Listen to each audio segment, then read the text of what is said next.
From KGW News, this is Straight Talk with Laural Porter. Hello and welcome to Straight Talk. I'm Laural Porter. Thousands of people are alive today because of a cancer drug developed right here at OHSU by Dr. Druker. This May 10th marks 20 years since the FDA approved the use of Gleevec for use in treating patients with a once deadly cancer called chronic myeloid leukemia, or CML. It was such a groundbreaking breakthrough, it was featured on the cover of Time magazine. Before Gleevec got approval, Dr. Drewker had to convince a lot of skeptics that what he'd pioneered really worked and would change lives. It's not only changed lives, it set the stage for other discoveries in the quest to end cancer as we know it. I'm pleased to welcome my guest, Dr. Druker. He's the director of the Knight Cancer Institute at OHSU. And he's not only a scientist, Dr. Druker also sees patients. We also welcome one of the patients whose life Gleevec saved, Rob Shick, a wealth manager at Robert W. Baird & Company. He's also the chair of the Knight Cancer Council. Dr. Druker, Rob Shick, thank you so much for joining us. It is such an honor to have you with us today.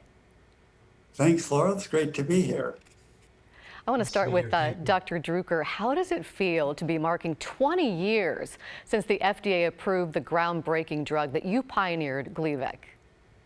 It's hard to believe it's been 20 years. It's gone so quickly, but it's just absolutely remarkable what's happened in these 20 years. And you look at our patients 20 years later, all the births, grandkids, graduations, all the events that they've got to witness during their lives. It's just absolutely remarkable.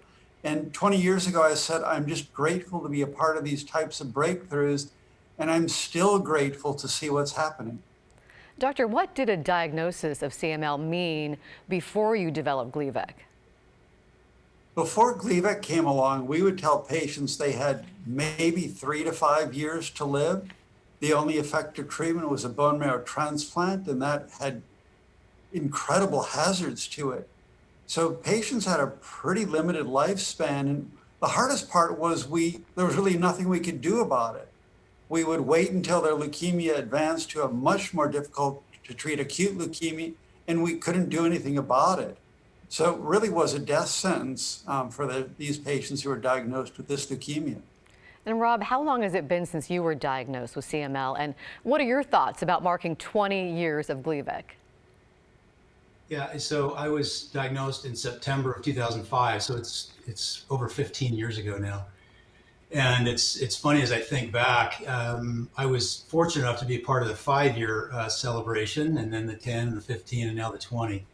And so it is just, it's been remarkable. It's been a great journey to be alongside Dr. Druker during this, and it's just been, my privilege to be here. And as Brian said, before my diagnosis, just a few short years before my diagnosis, it was a death sentence. When you hear those words, and here we are 15 years later, still alive and thriving and trying to live my best life, it's really nothing short of a miracle.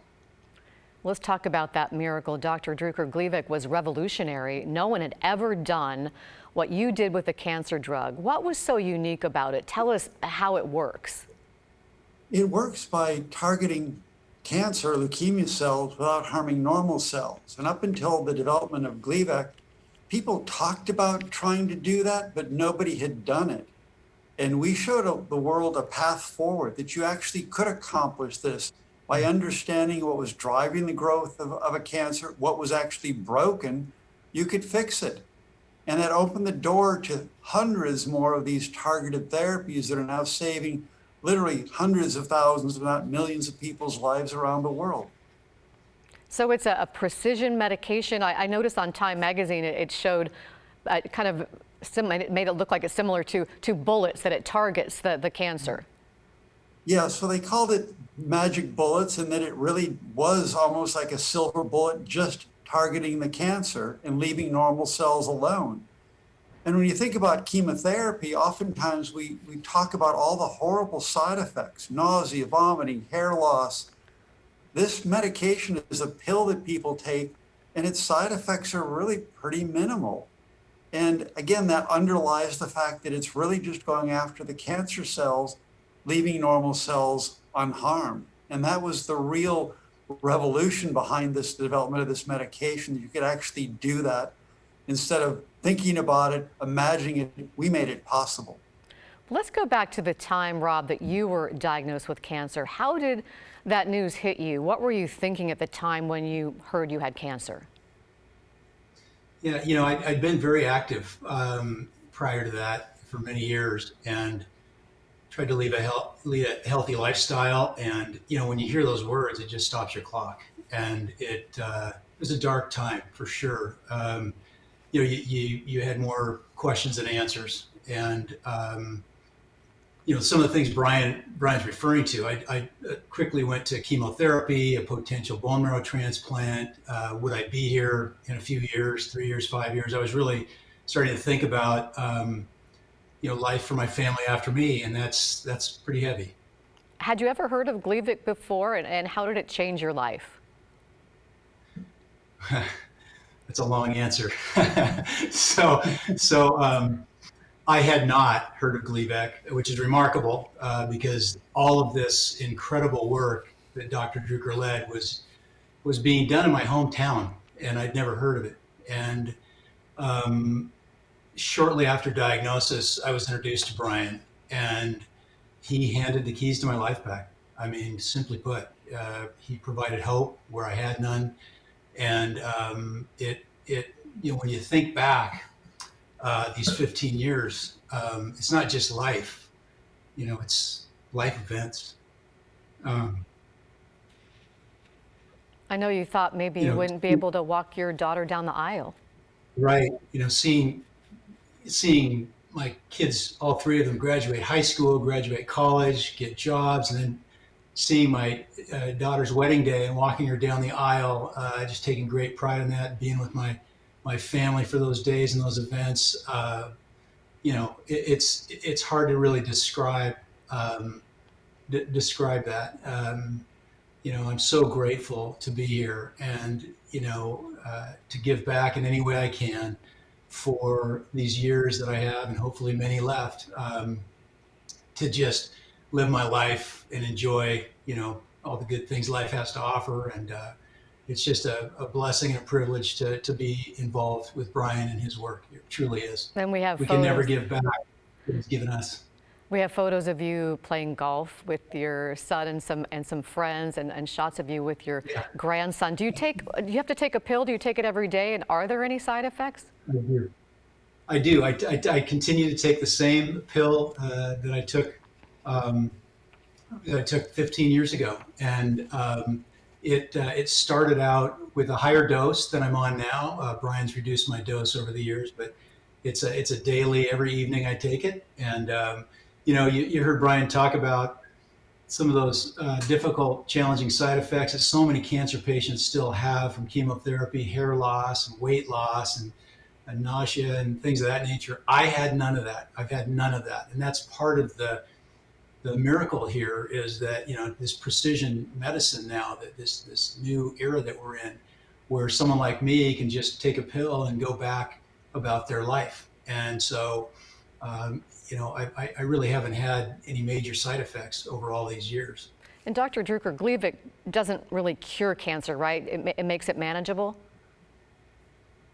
In most cases, yes. And although there are a small percentage of patients who've been able to stop therapy permanently, so that's actually pretty remarkable. And we're trying to understand how we can extend that to everybody. Is it used for any other type of cancer? That was actually one of the most interesting parts of the journey, is that we understood that there were a couple of other cancers where we thought it might work. We added another relatively rare intestinal cancer to the mix, called gastrointestinal stromal tumor. And Gleevec has worked remarkably well for patients with that disease where there were no available treatments for that cancer. And now people are again living quite remarkably well with this rare cancer. And what does Gleevec do for patients' life expectancy? What's the survival rate? Yeah, it's that I will tell a patient who's newly diagnosed with this leukemia that my expectation is that their leukemia will not kill them. that they'll probably die of something else. And if you actually look at data, population data from Sweden that's been published, the life expectancy of somebody diagnosed with CML or chronic myeloid leukemia is no different than somebody of a similar age. So our general view is that people should live a normal lifespan. But that is remarkable. When you were first working on Gleevec, you were at Harvard, I understand, and you were met by skepticism. They really weren't convinced this was going to work. Tell us about that. Well, the era there was bigger, more chemotherapy drugs are going to cure more cancers. And so there was a lot of skepticism that targeting cancer cells without harming normal cells was ever going to work. And the general view was oncologists were giving chemotherapy, it wasn't working that well, but what else was there to do? And so I always looked at things and said, there just has to be a better way. But because that wasn't quite the mainstream, it was viewed as something kind of on the fringe. It was, well, there's really not room for you here, so why don't you go somewhere like Oregon, where Dr. Grover Bagby put his arms around me as the founding director of what was then the Oregon Cancer Center and said, Brian, I believe in you. I want you to come here and work on this bold idea and move it forward. And I was fortunate enough to come here and get the work done. How did you persevere? Well, as you mentioned, Laurel, I'm not only a scientist, I'm also a doctor. And I had patients who I'd see with this leukemia that we had nothing to offer them.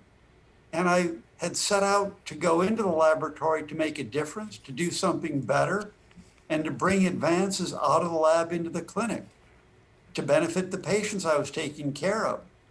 So there were always patients in my clinic who needed something, and they were always my inspiration. You are so passionate about your work, and you've said you really didn't have a lot of balance in your life back then with work and your personal life until you were interviewed by People magazine journalists. What happened? Yes, a beautiful young woman who worked for People magazine. And I have to be very careful here. After the article was published in People magazine, I got the nerve to ask her out. We started dating.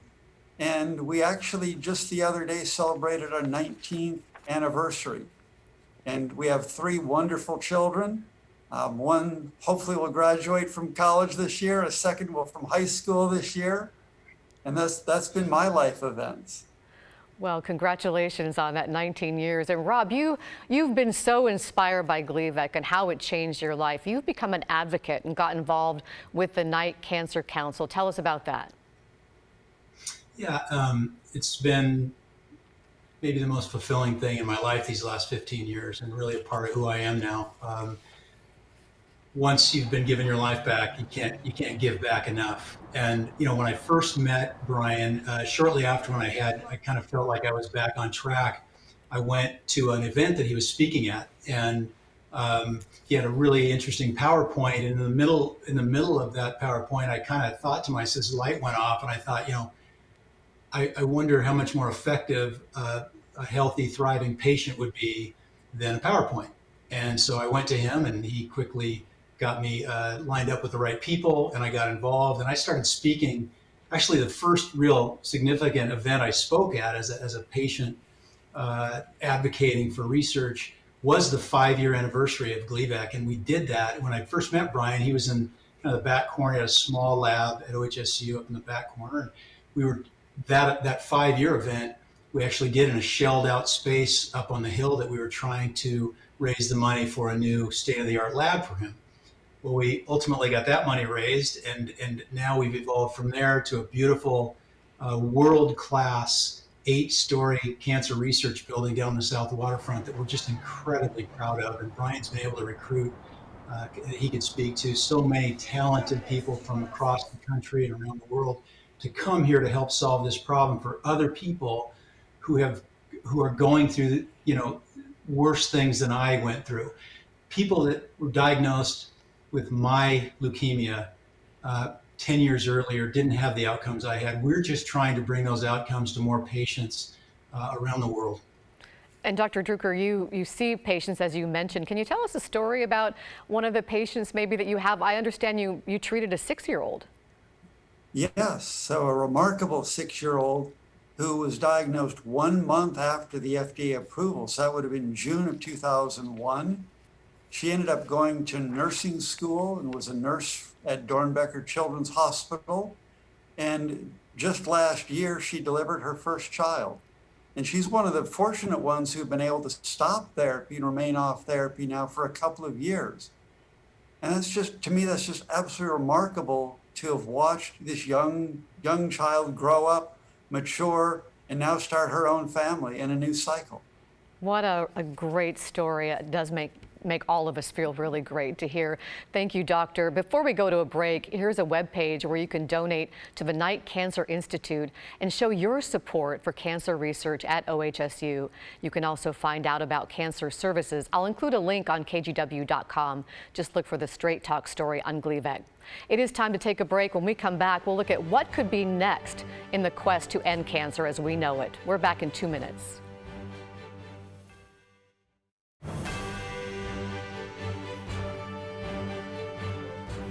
Welcome back to Straight Talk. I'm Laural Porter. We're talking about 20 years since the FDA approved the revolutionary cancer-fighting drug Gleevec, developed by OHSU's own Dr. Brian Druker.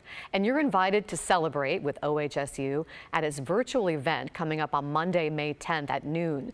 The event is called Lethal to Livable: How Gleevec Changed Cancer Care. You do need to register to join in, and I'll have a link in this story on our website. Once again, we're pleased to have with us here on Straight Talk Dr. Drewker, along with one of his patients, Rob Shick. Thanks again to you both for being here. It's been a pleasure. I want to start with Dr. Druker and a little bit more about the Knight Cancer Challenge and the $1 billion challenge. What's your experience with that been like, and how is it helping with cancer research? Well, first of all, it was a remarkable couple of years to match Phil and Penny's $500 million challenge with a 2-year deadline. And we have so many people to thank. The state of Oregon authorizing $200 million in bond authority that allowed us to build a new building dedicated to cancer research. 10,000 people across the country, across the world who donated, 75% of them from Oregon. And most notably also are the dear, wonderful Gert Boyle, who passed away just a little bit over a year ago.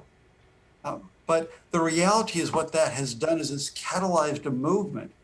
There was an editorial written by the Eastern Oregonian that said, don't we want Oregon to be known for ending cancer?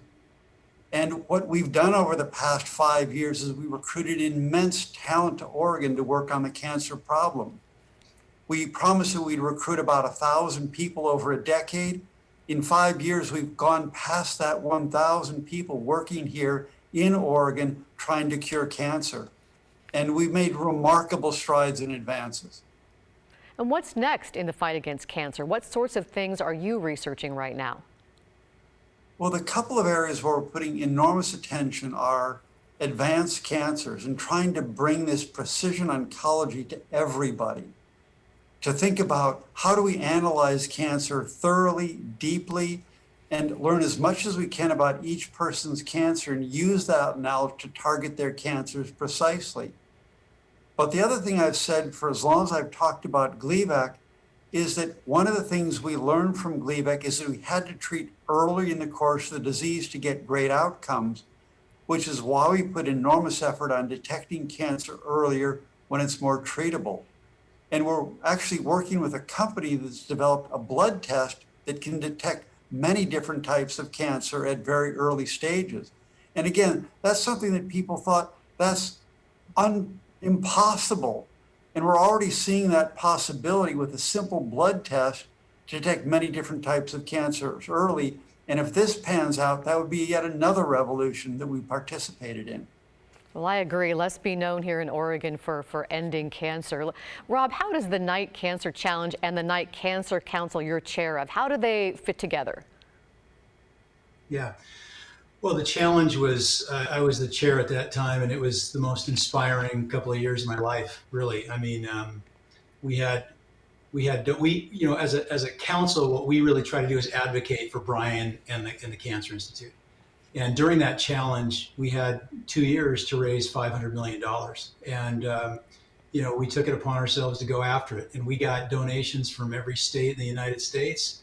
I think 10,000 separate total donations. And everyone just pulled in the same direction and rode together. So what we really try to do is, communicate with Brian and his team about what their priorities are. And then we go after finding the right people and match them with their passions within the Cancer Institute to help support these efforts. It's quite a relationship the two of you must have, from doctor and patient to now working together to fight cancer. Rob, tell us a little bit about that evolution. Well, Brian is exactly what you're seeing today. It is such an honor to work with him. He is truly world class, and he's humble, he's kind, and when people meet him, they see that right away. And this is someone who has saved the lives of hundreds of thousands of people around the world, tens and tens of thousands of people. And yet he remembers people's names, and he's just generous with his time. And we all just feel so honored to be able to work with and for him. And he has become a good friend of mine over these years. I'm pleased to say we've spoken together now, I think, at over 150 events over these years, and all the way across the country and mostly here. But it's just been an incredible journey for me, going from a diagnosis to being part of this $1 billion challenge and seeing a beautiful state-of-the-art building built on the South Waterfront. It's all just been amazing. And I would say also that, with all the challenges we have in our community right now, it's been such a privilege to work with and meet thousands of people from this city that are generous, and they just do good. They do good work. They want to make things work for the better. And I'm so inspired by them every day in this work. Dr. Druker, what's your hope for the future when it comes to cancer treatment? What's your vision? I want everybody to look like Rob Shick. And the reality is that, although, it's going to be hard for everybody to look like Rob Shick, but I want them to have his outcome. I want them to survive and thrive despite a diagnosis of cancer, because that's really what it's all about. We don't want cancer to be something that people fear. We want cancer to be, okay, I can deal with it, I can manage it, and I can put it behind me. And then I can go on with my life. That's where we want to be with cancer. We have about 45 seconds left for each of you to have a closing message for our viewers. We'll begin with Rob. Rob? Well, thanks for having us here. I'm just so proud of this work. And I would just say to anyone out there, just get to know, if you don't already, get to know this institution and the great work that's going on right in our backyard here in our hometown. It's certainly something for us to be extremely proud of during these challenging times. And Dr. Drewker, about 45 seconds to a minute for you. Well, thank you, Laurel. It's been a pleasure. And what I've learned as I've gone through this initially was giving the people the gift of hope was just an enormous and the greatest gift you could give anybody. But the gift I've gotten back in return is to see all the wonderful things they've gotten to do with the gift of more time. And now 20 years later, all the life events that have happened, and I still just feel so incredibly grateful to be a part of people's lives like Rob and so many others, and to be a part of this community. Well, we are so grateful to have you here. And Rob, we're so grateful to have you here, that you're still here with us. I want to thank you both, Dr. Brian Druker, Rob Shick. Thank you for joining us here on Straight Talk. And Dr. Druker, thank you for all the work you've done and continue to do in the fight against cancer. Let's be known here in Oregon for finishing off cancer. Thank you. Once again, here is that webpage where you can donate and help in the fight against cancer, or just get more information. I'll include a link in this story on our website on kgw.com. Also, the event coming up on May 10th, you can register for that if you'd like to join that virtual event at noon. Thank you for watching and listening. Remember, you can get this and other episodes of Straight Talk as a podcast. Get it wherever you get your podcasts. Just search for KGW Straight Talk. We hope you can join us next week as we approach Tax Day on May 17th. We talk taxes. Where does your tax money go? Join us next week for Straight Talk. Have a great week.